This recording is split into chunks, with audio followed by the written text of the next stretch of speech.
Hey learners, welcome back to an academy. Let's crack CLAT PG. This is Manjari Singh, your CLAT PG educator. आज हम discuss करने वाले हैं एक important topic के बारे में जो ये बात करता है कि क्या आप अपने मूल अधिकारों का त्याग कर सकते हैं। जी हाँ, मूल अधिकार जिनको इंग्लिश में हम फंडामेंटल राइट्स के नाम से जानते हैं, क्या आप उन्हें वेव ऑफ कर सकते हैं। फंडामेंटल राइट्स कॉन्स्टिट्यूशन के पार्ट 3 में दे रखा है।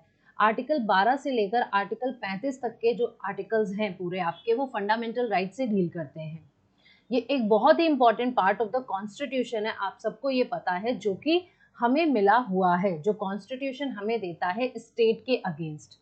तो अब यहाँ पे प्रश्न ये आता है कि अगर हमें संविधान ने इन राइट्स को दिया है तो क्या इन राइट्स का हम त्याग अपनी मर्जी से कर सकते हैं। इसके बारे में हम डिटेल में आज डिस्कस करेंगे।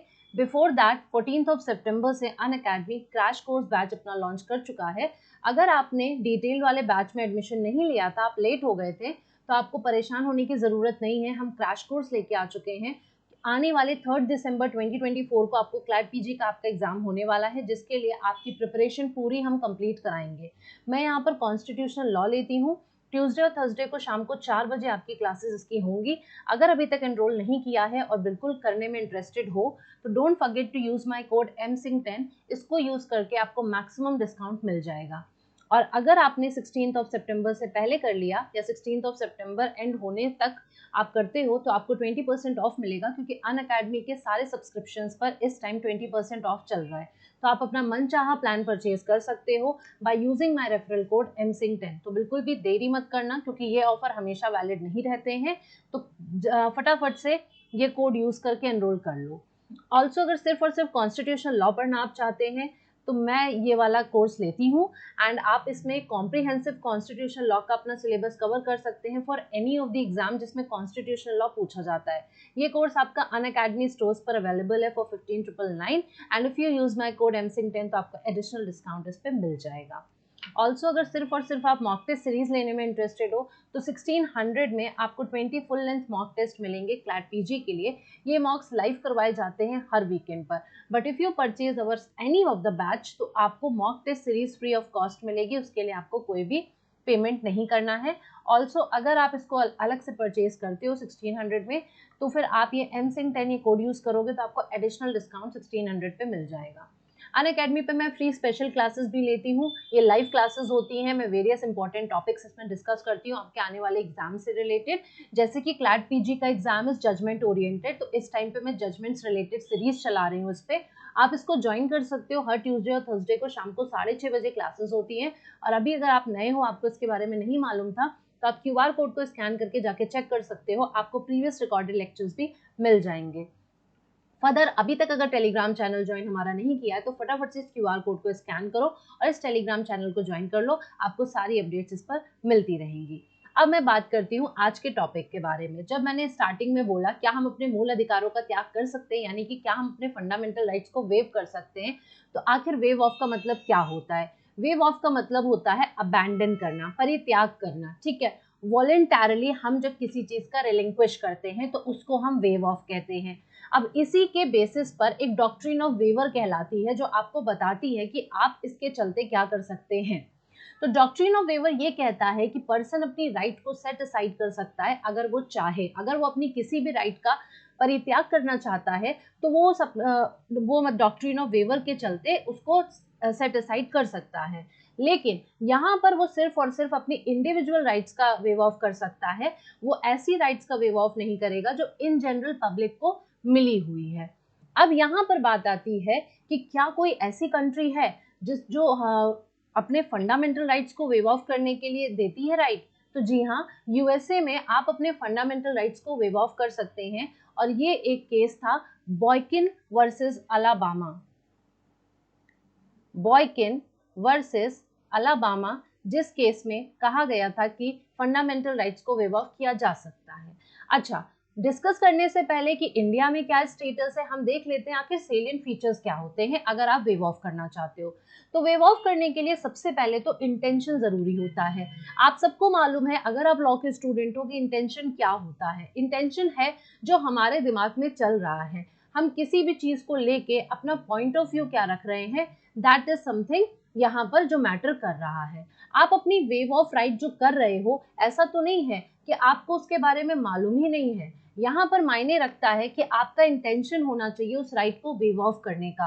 अब ये वेव ऑफ करने का जो इंटेंशन है, ये एक्सप्रेस भी हो सकता है, इम्प्लाइड भी हो सकता है। एक्सप्रेस ऑब्वियस सी बात है, जब हम लिखित में कुछ भी दे रहे हैं, हम लिखित में दे रहे हैं कि हम अपनी राइट को वेव ऑफ कर रहे हैं। इम्प्लाइड हो गया, नहीं सॉरी, एक्सप्रेस में एक और चीज हो गई कि हमने किसी के सामने ये स्टेटमेंट बोला कि आज के बाद मैं इस राइट को वेव ऑफ करता हूँ, इस राइट को मैं एक्सरसाइज नहीं करूंगा। वहीं पे दूसरी तरफ जो इम्प्लाइड होता है, वो इम्प्लाइड हो गया कि आपने किसी से एक्सप्रेसली कुछ नहीं कहा, बट आपने अपने व्यवहार से अगले को ये शो कर दिया कि मैं अब इसमें इंटरेस्टेड नहीं हूँ, मैं इस राइट को एक्सरसाइज करने में इंटरेस्टेड नहीं हूँ, मैंने अपनी राइट को अबैंडन कर दिया है अपने कंडक्ट के थ्रू। अगले को मैंने ऐसा कंडक्ट शो कर दिया, ऐसा कोई एक्ट कर दिया जिससे उसको ये यकीन हो गया कि अब इसको ये राइट नहीं चाहिए। वहीं पे दूसरी तरफ इज इम्पॉर्टेंट नॉलेज। इंटेंशन तो हमारा हो गया, लेकिन उस राइट को वेव ऑफ करने के बाद क्या होगा, उसके कॉन्सिक्वेंसेस क्या होंगे, क्या मुझे इसके बारे में मालूम है, क्या मुझे उस राइट का एक्चुअल नेचर है पता है। ऐसा तो नहीं है कि मैं उस राइट को समझ ही नहीं पाई। तो यहाँ पर यह भी जानना जरूरी है कि आपको उस राइट के बारे में पूरी नॉलेज होनी चाहिए। आप अगर उस राइट को वेव ऑफ कर दोगे तो आपको उसके कॉन्सिक्वेंसेस के बारे में पता होना चाहिए। ये सेलिएंट फीचर्स इंपॉर्टेंट है अपनी राइट को वेव ऑफ करने के लिए। अब आता है सबसे बड़ा प्रश्न, क्या इंडिया में आप अपनी फंडामेंटल राइट्स को वेव ऑफ कर सकते हैं। तो इसको डिस्कस किया गया था बशेश्वर नाथ वर्सेस सीआईटी के केस में। यहाँ पर कोर्ट ने डील किया ये इशू को कि क्या फंडामेंटल राइट्स को वेव ऑफ किया जा सकता है। तो सबसे पहले तो कोर्ट ने रेफर किया था एक जजमेंट बहराम खुर्शीद का। Bahram Khurshid versus state of Bombay का केस था, जहां पर कोर्ट ने अमेरिका के पोजीशन को इंडिकेट करा था। कोर्ट ने कहा कि अमेरिका में फंडामेंटल राइट्स को वेव ऑफ किया जा सकता है।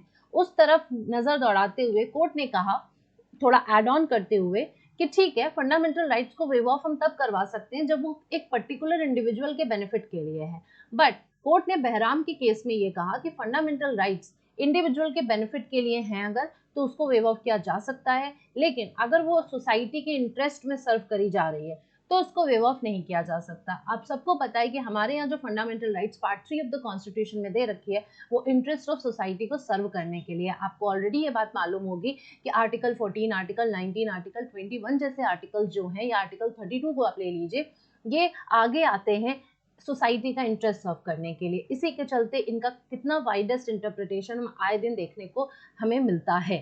तो इस तरीके से कोर्ट ने ये कहा कि अगर आपका स्पेसिफिक बेनिफिट होता तो आप वेव ऑफ कर देते, बट क्योंकि ये पब्लिक एट लार्ज के लिए, तो हम इसको वेव ऑफ नहीं करवा सकते। इसलिए कोर्ट ने कहा कि इंडिया में अमेरिकन पोजीशन अप्लाई नहीं हो सकती। फंडामेंटल राइट्स का मेन उद्देश्य क्या है, वेलफेयर ऑफ द पीपल। आपको मालूम है कि हमारे यहाँ डीपीएसपी भी जो है प्रिंसिपल्स, वो इसलिए स्थापित करे गए हैं कि हम एक वेलफेयर स्टेट को जारी रख पाएं, हम एक वेलफेयर स्टेट का जो कंसेप्ट है उसको स्टैब्लिश कर पाएं। तो इसी के चलते फंडामेंटल राइट्स और डीपीएसपी दोनों बहुत इंपॉर्टेंट है। और यहाँ पर किसी एक इंडिविजुअल का बेनिफिट सिक्योर करना is not the objective of the constitution. ये क्या प्रोवाइड करता है, ये हमें सोशल, इकोनॉमिक, पॉलिटिकल राइट्स देता है, सोशल, इकोनॉमिक, पॉलिटिकल जस्टिस की बात करता है। हमारा प्रीएम्बल अपने आप में काफी कुछ कह जाता है लोगों के इंटरेस्ट के लिए।